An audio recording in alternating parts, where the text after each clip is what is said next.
The birthday dinner at Bella Vista had been unfolding with predictable precision. My father's 65th birthday, a private dining room, 25 guests, and my brother Ethan had been dominating the conversation for the past 40 minutes with an exhaustive breakdown of his new car financing.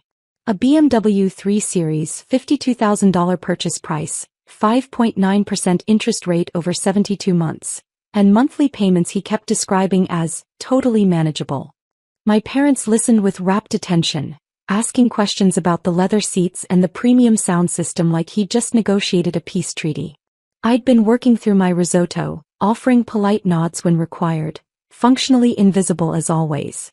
Then Catherine Reynolds walked in apologizing for her tardiness, and the entire evening shifted. Catherine wasn't just my attorney. She was a real estate lawyer who'd handled all my property transactions for the past decade. She was also my father's former law school classmate, someone they'd kept in touch with for 40 years. Which made her the perfect witness to what was about to unfold. "Robert, happy birthday," Catherine said warmly, making her way to our table. She hugged my father, greeted my mother, then turned to me with a professional smile. "Lauren, I'm glad I caught you. I wanted to confirm. The $970,000 property title transferred completely into your name last week. The county recorder's office processed everything perfectly. You now have full unencumbered ownership." The dining room went silent. Ethan's wine glass stopped halfway to his lips. My mother's fork clattered against her plate. My father's face drained of color. "What property title?" my father whispered, his voice barely audible. I took a slow sip of my wine, letting the moment breathe. 10 years. 10 years of being dismissed, overlooked, and treated like the family underachiever while Ethan's every minor purchase became a milestone celebration. And now finally the truth was surfacing. "The property on Woodland Terrace," Catherine said pleasantly, pulling out her phone to check something. "The estate Lauren purchased a decade ago. The title was in a trust structure initially, but we've now transferred it to direct ownership. Clean title, no liens, fully paid off." Ethan found his voice first, confused and defensive. "Lauren doesn't own a property. She rents that condo near the hospital." "I rented that condo," I corrected calmly, "for 18 months during my surgical residency. Then I bought the house on Woodland Terrace. That was 10 years ago." My father's birthday cake sat untouched in the center of the table, 65 candles waiting to be lit. "What are you talking about?" "I'm talking about the 6-bedroom estate I purchased for $970,000 in September 2014, I said evenly. "The one I've owned and lived in for the past 10 years. The number seemed to echo in the private dining room. My mother's hand flew to her chest. My father looked like he'd been physically struck. Ethan's carefully cultivated smile evaporated. "That's impossible," my mother breathed. "Where would you get money for $1 million property?" "From working," I said simply. "I'm a cardiothoracic surgeon at Metropolitan Medical Center. I've been on staff for 8 years. I make $485,000 a year before bonuses and consulting fees." Catherine nodded. Lauren's being modest. With her surgical bonuses, consulting work, and speaking fees, her annual income is closer to $620,000. She's one of the most sought-after cardiac surgeons in the state. $600,000? My father said slowly, like he was trying to translate a foreign language. "A year." "Last year specifically," I confirmed. "It varies depending on surgical volume and consulting projects, but that's the range." The silence that followed was profound. My mother looked like she might faint. My father stared at me like I was a stranger. Ethan looked somewhere between shocked and humiliated. "You never told us you bought a house," my mother finally said, her voice trembling. "I did tell you," I replied. "Multiple times. You didn't listen." Catherine's expression shifted from professional to concerned. "Wait, you didn't know about Lauren's property? I assumed you'd visited. The housewarming party was lovely." "What housewarming party?" my father demanded. "October 2014, Catherine said. "Beautiful event. Lauren had about 60 guests, colleagues, friends, other surgeons. I assumed family would be there." "We were never invited," my mother said sharply. "I sent invitations," I corrected quietly. "Engraved cards in the mail. You never responded. I assumed you weren't interested." My father's hands gripped the edge of the table. You're saying you've owned $1 million property for 10 years and we didn't know? You didn't know because you didn't pay attention, I said. There's a difference. Catherine checked her phone again. Lauren, while I have you decided about the Medical Plaza investment? The property on Riverside Boulevard? Your partners are eager to move forward. Medical Plaza? Ethan said, his voice strangled. Lauren and 4 other surgeons are purchasing a medical office building, Catherine explained. 3 floors, 22 exam rooms, state-of-the-art surgical suites. Lauren's share of the investment is $340,000. You have $340,000 to invest? My mother whispered. I paid off my primary residence 7 years ago, I said. I've been building capital since then. A medical plaza is a solid investment. We'll rent space to other physicians and generate steady income. My father's voice came out rough. You paid off a $970,000 mortgage? In 3 years, I confirmed. I made aggressive payments, directed every surgical bonus and consulting fee toward the principal.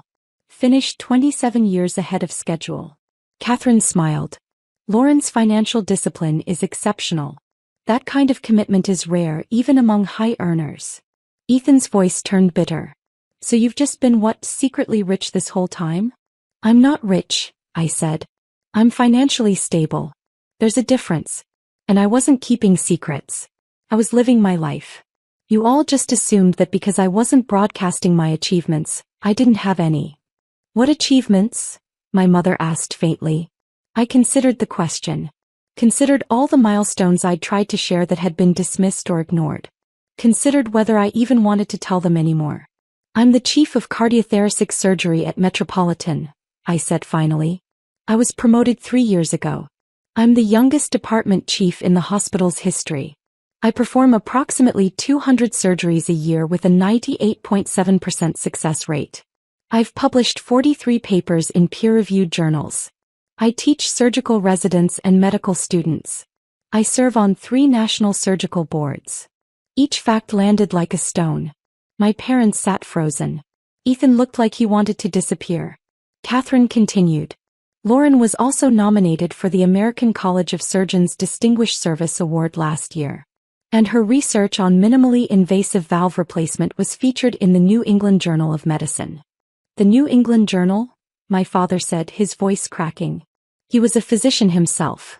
A family practitioner who'd always dreamed of publishing in major journals but never had. 2 papers, I confirmed. One in 2019, another in 2022. Both on surgical techniques I pioneered. My mother's colleague, Dr. Sandra Mitchell, approached our table with a warm smile. Lauren, I didn't know you'd be here. I wanted to thank you again for that consult last month. Your assessment saved my patient's life. I'm glad I could help, Sandra, I said. You're too modest, Sandra said. Your diagnostic skills are legendary. Half the physicians in this city call you for complex cardiac cases. He turned to my parents. You must be so proud. Lauren's reputation is sterling. The irony of the statement seemed to hang in the air. My parents looked stricken.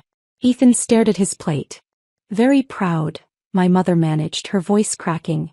Sandra squeezed my shoulder and moved on. The silence she left behind was suffocating. I don't understand, my father finally said. How did we not know about any of this? Because you never asked, I said simply. Because every conversation about my life got redirected to Ethan. Because you assumed that since I wasn't constantly seeking validation, I must not have anything worth validating. Catherine shifted uncomfortably. Perhaps I should give you all some privacy. No, stay, I said. There's nothing private about this. It's just facts finally coming to light. My father's voice turned defensive. We've always supported your career, Lauren. Have you? I asked quietly. Can you tell me what hospital I work at? What my specialty is? What surgeries I perform? The silence was damning. My father's jaw worked. My mother looked away, tears forming. Metropolitan Medical Center, Catherine provided gently. Cardiothoracic surgery. She performs everything from coronary bypass to valve replacements to heart transplants. Lauren's waiting list is 6 months long because patients specifically request her. Heart transplants, my mother whispered. I performed my first transplant 4 years ago, I said. I've done 17 since then. All successful. Ethan stood abruptly, his chair scraping against the floor. I need some air. Sit down, my father said sharply. Why? Ethan demanded. So I can hear more about how Lauren's perfect? How she owns a mansion while I'm financing a BMW. Your BMW is lovely, my mother said reflexively. It's a $52,000 car with a 72-month loan, I said. I'm not diminishing it, but I just paid $340,000 cash for a partial ownership stake in a medical building. The two aren't comparable. The comparison seemed to wound Ethan. He sat back down heavily, his face red. My father turned to Catherine. What else don't we know? Catherine hesitated, looking at me for permission. I nodded. Lauren owns the Woodland Terrace estate free and clear, valued at approximately $1.3 million now, Catherine said. She also owns 2 rental properties, a duplex and a small apartment building. Total real estate holdings of roughly $2.1 million. She has retirement accounts exceeding $580,000, investment accounts of approximately $420,000, and liquid assets of about $150,000. Her total net worth is approximately $3.2 million. The number seemed to suck all the oxygen from the room. My mother actually gasped. Ethan's face went from red to pale. My father looked like he might be sick. $3 million, my father repeated mechanically. 3.2 million, I corrected. Give or take, depending on market conditions. You're a multimillionaire, Ethan said. At 39 years old. 38, I corrected. I turned 39 next month. Not that you'd know. You haven't remembered my birthday in 6 years. The accusation landed hard. My mother started crying in earnest. My father's hands trembled. We remember your birthday, my mother protested weakly. Do you? I asked. Last year you sent a card 2 weeks late with Ethan's girlfriend's name on it because you grabbed the wrong envelope. The year before that, you forgot entirely until I called to thank you for the gift that never came. The specificity of the memories seemed to break something in my mother. Her sobs intensified. Catherine stood. I really should go. Lauren, I'll email you the final documents tomorrow. Thank you, Catherine, I said. For everything. She squeezed my hand once, shot a disapproving look at my parents and left. The absence of her professional presence somehow made the tension worse. My father found his voice, rough with emotion. What do you want from us, Lauren? Nothing, I said and realized it was true. I wanted you to be proud of me. I wanted you to notice my achievements. I wanted you to treat me like I mattered as much as Ethan. But I stopped wanting those things about 5 years ago. We do treat you like you matter, my mother insisted. Do you? I asked.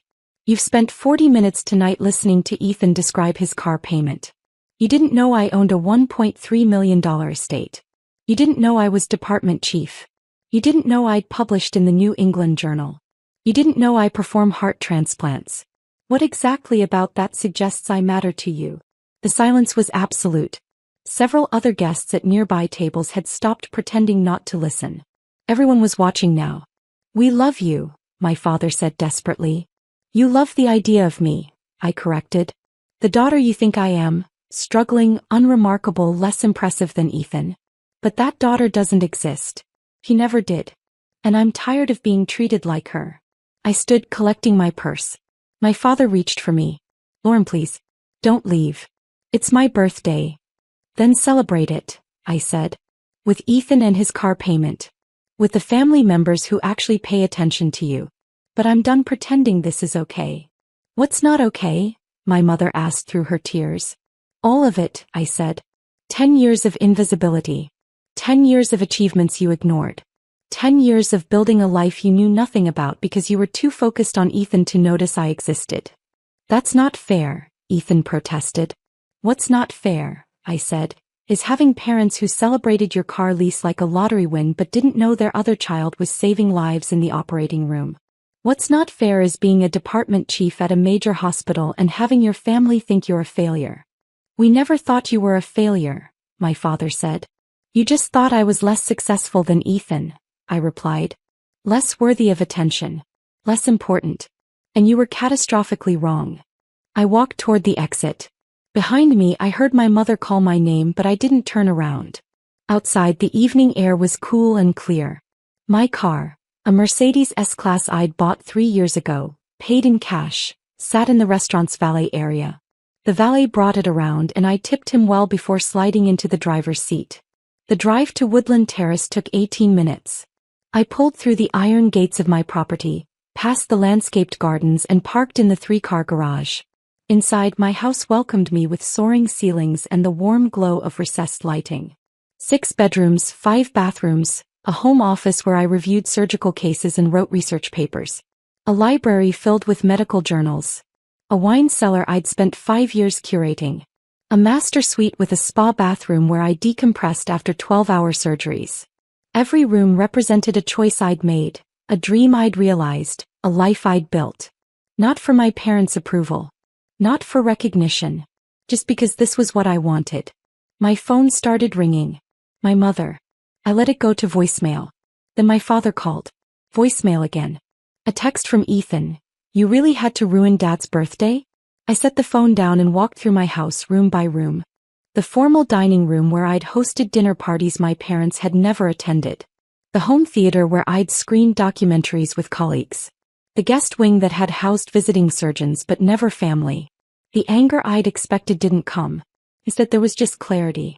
Cold, clean, undeniable clarity. I'd spent 10 years trying to make them see me. 10 years of gentle mentions and subtle invitations and hopeful moments where I'd thought maybe this time they'd notice. They'd care. They'd be proud. They hadn't noticed because they hadn't wanted to. Ethan was easier. His struggles were relatable, his achievements were understandable, his life fit their narrative. A daughter who quietly built a multi-million-dollar net worth while saving lives didn't fit the story they wanted to tell. My phone buzzed. A text from Catherine. You handled that with incredible grace. Proud of you. I smiled and texted back. Thank you for being there. Another buzz. My mother. Please call. We need to talk about what happened tonight. I stared at the message for a long moment, then set the phone aside without responding. Tomorrow there would be more calls. More texts. More demands for explanations and reconciliation. More attempts to rewrite 10 years of neglect into something that didn't indict their parenting. But tonight I stood in my paid-off estate in my 6-bedroom sanctuary, and let myself feel the full weight of what I'd accomplished. I'd built a career saving lives. I'd achieved financial independence. I'd become department chief. I'd published groundbreaking research. I'd pioneered surgical techniques. I'd earned the respect of my peers and the gratitude of my patients. And I'd done it all without my parents' knowledge or support. Which meant I didn't need those things to succeed. I never had. Tomorrow I'd return to the operating room. I'd perform surgeries. I'd save lives. I'd continue building the extraordinary career and life I'd created. But tonight I simply stood in my beautiful home and let myself feel proud. Not because my parents finally knew, but because I finally believed I didn't need them to.